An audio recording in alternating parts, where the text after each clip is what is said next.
Welcome to the Local Marketing Source Weekly Update, brought to you by LocalMarketingSource.com. This update is taken from the Local Marketing Source Professional Development Program for local marketers. This week's Local Marketing Update is brought to you by Scott Gallagher. Scott is the co-founder of Local Marketing Source and has become the recognized expert in providing online marketing services to local businesses. Follow Scott on Twitter @ScottGallagher5 and on Facebook.com/ScottPGallagher. Good afternoon, everyone. Scott Gallagher here with Local Marketing Source, bringing you our Local Marketing Industry Weekly Update. Live Q&A is going to follow this update. Next week's faculty call is going to be Thursday, August 9th at 4 p.m. Eastern. Well, this is an interesting week. I am, same as last week, up in Canada right now. I had to make a trek into town to be able to get this call done. And we do not have a lot of updates. It almost feels like that the local industry has also gone on vacation this week, but things do not come to a stop. Nonetheless, we've got some updates here on a few different studies that have been released this week. This is an interesting study, and this is a study in terms of value, and we talk a lot about value for both, well, users and customers, consumers and customers, and us as marketers tend or try to create value and distribute that content to users in order to consume. And we try to create content that we say has got value. Well, what does that mean? If we're creating content for a dentist, how do we create content that has value? Do we just go and get an article written for $10? Or do we do the research and development and create an article that's got local links and local discussions about perhaps the Webster technique and the humidity in say, Houston? I don't know. So these are different types of pieces of content that we can create that offers value in different ways. Well, there's also value for users when they're utilizing different portals. For example, we're search marketers. And so these different engines that exist that users utilize receive value. And Google creates value in a lot of different ways to maintain market share and to keep their customer retention up. Well, a lot of the other portals, for example, Yelp, offers greater value for users if they're searching for, say, restaurants. Well, where does the advertisers come in? Where does that value statement come into place?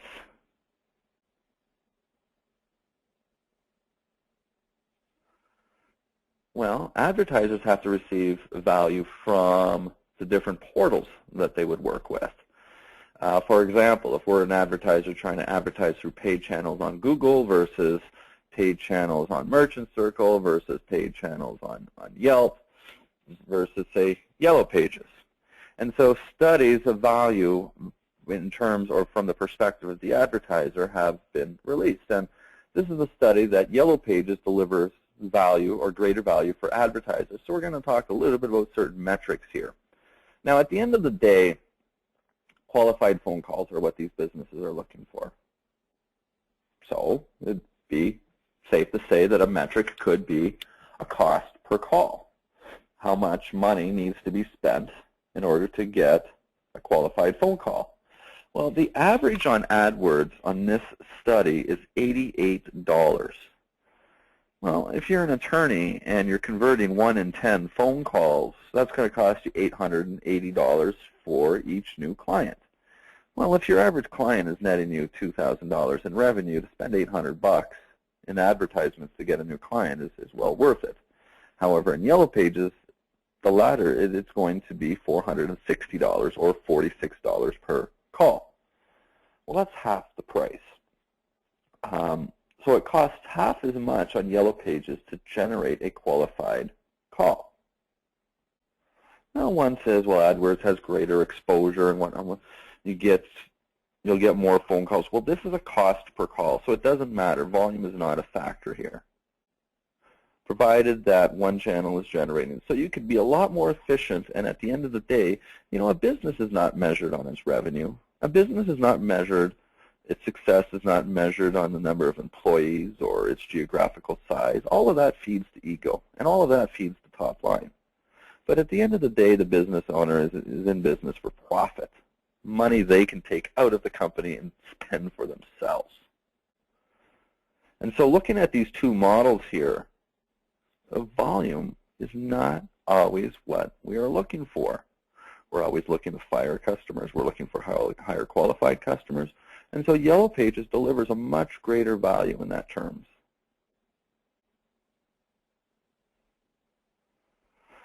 Google is continuing to add some more tools. These are very data-structured tools. But they've got a tool in Webmaster now for Cname Verification, and that's relatively important. That's within your DNS, and that's got to match up with the account holder information in Google. Very frequently, that's not the same thing. You've got marketers and designers and developers, IT people that are all involved. IT tend to set up hosting, and designers and developers will create the website. The marketer will go and adjust the website. And typically CNames, DNS or URLs are purchased. One of the very first things a business is purchased. And so you've got a lot of personal information in there. You want to get that stuff updated. Now, the structured data dashboard that Google has also added provides different reports in terms of the content that you have on your site and other sites that are relevant and providing content towards yours in terms of relevancy. So you may want to take a look at that, and that's going to give you some indication on the theme of your website. And as Google recognizing the theme appropriately, we talk a lot about creating theme-related content. Well, this is a tool that will help you evaluate the effectiveness of that content for that particular theme.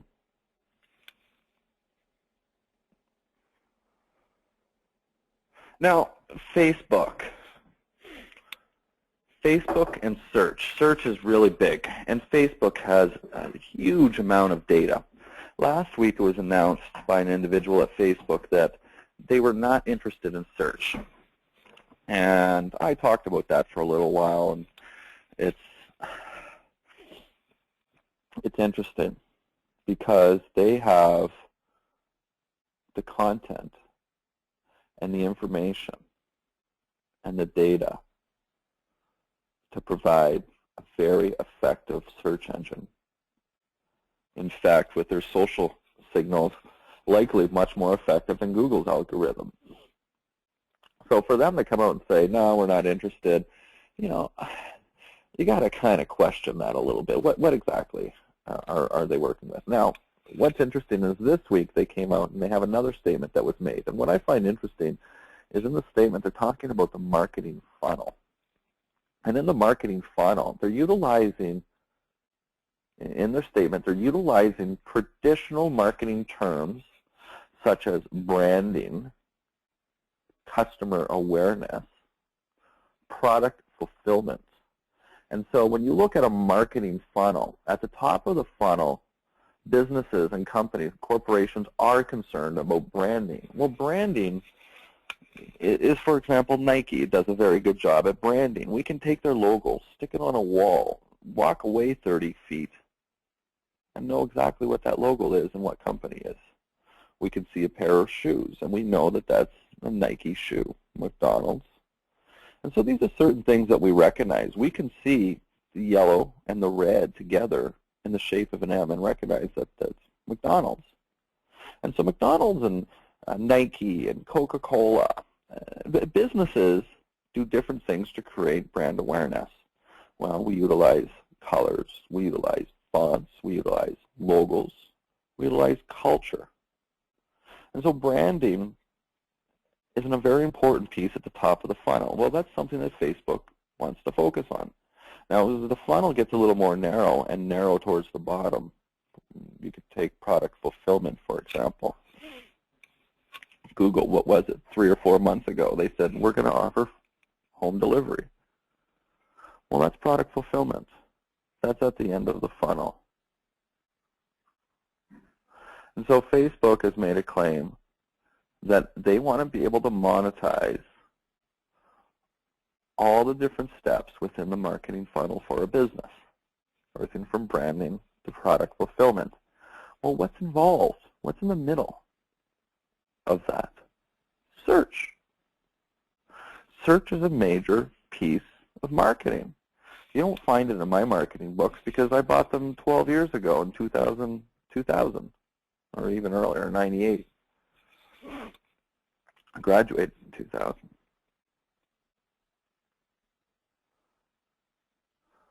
But within that marketing funnel, search is so important within that funnel. There's very few pathways that you can go around search in order to get businesses through the marketing funnel, especially when you're talking about consumers on the internet and a growing audience on the internet. So is Facebook going to come out and position themselves as a search engine?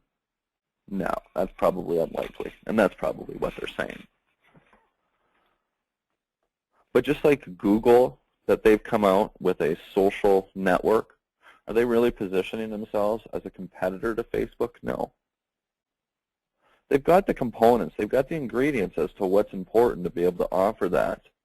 But they're not competing head-to-head on a network that's going to have people sharing their photos all the time and all these family members and my granny. My granny's not going to be on Google+, ever, I bet. She's on Facebook. My mom, I'll never see her on Google+. All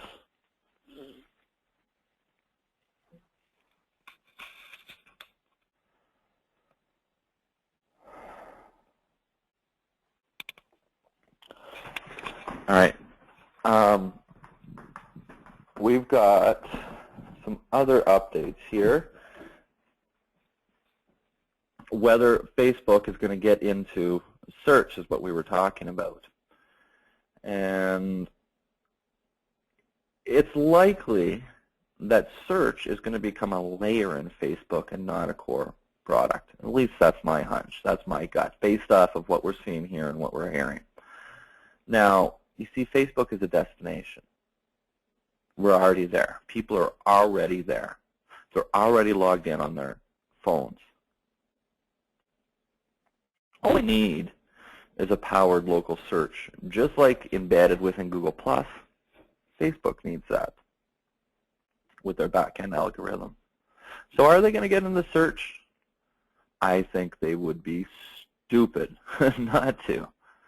But I don't think that it's going to be a branded search engine. And I don't think that you're going to see Facebook compete head-to-head with Google in terms of a search engine.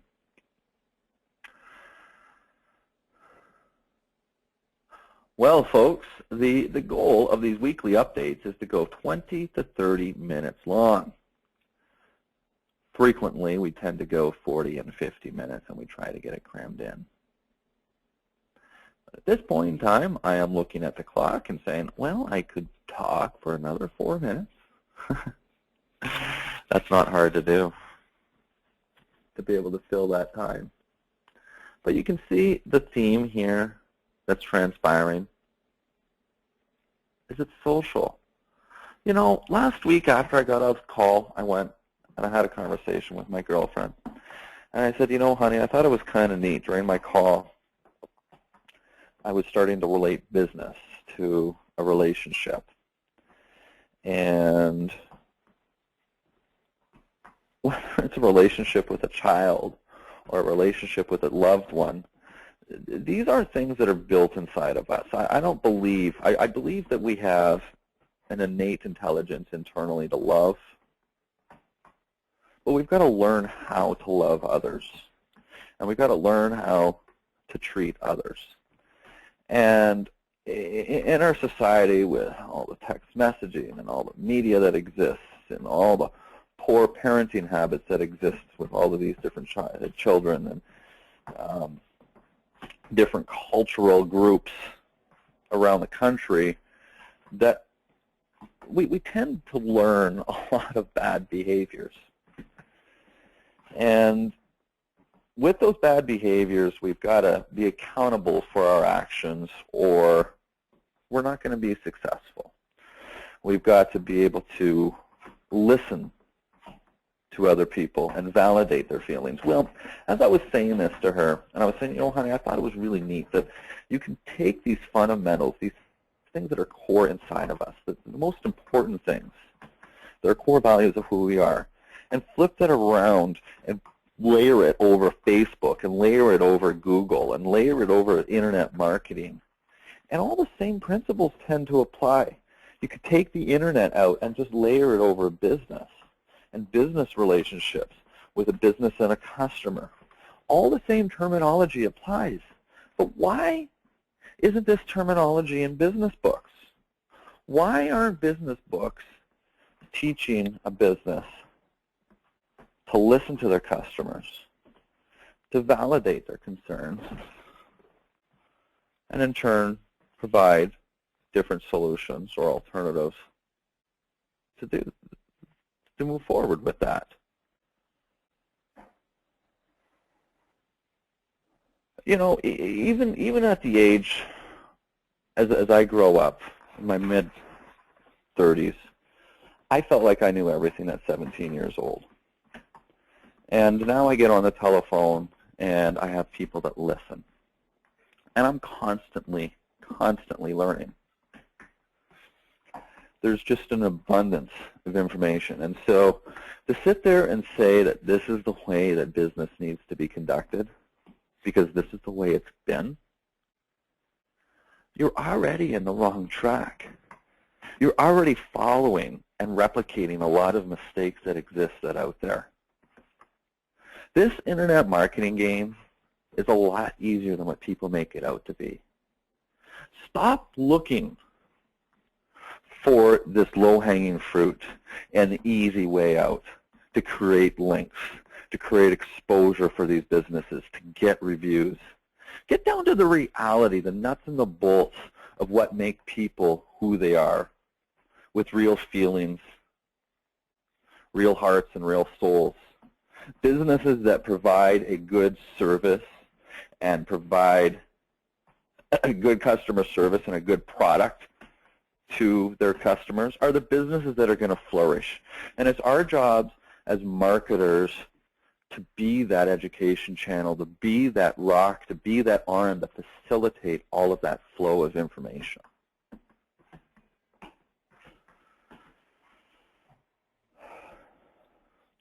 You can tell that this is something that's passionate and near and dear to me. It's important. It was a means to be able to fill that. And as we start to see these different social layers between Google and Facebook, this, I believe, is only going to become more and more important. Well, having said that, this is going to be the conclusion of this weekly update. And I am now going to open the floor to some questions. That concludes this Local Marketing Weekly Update, brought to you by LocalMarketingSource.com. This update is provided from the Local Marketing Source Professional Development Program for local marketers. Visit LocalMarketingSource.com for additional resources focused on online marketing for local businesses.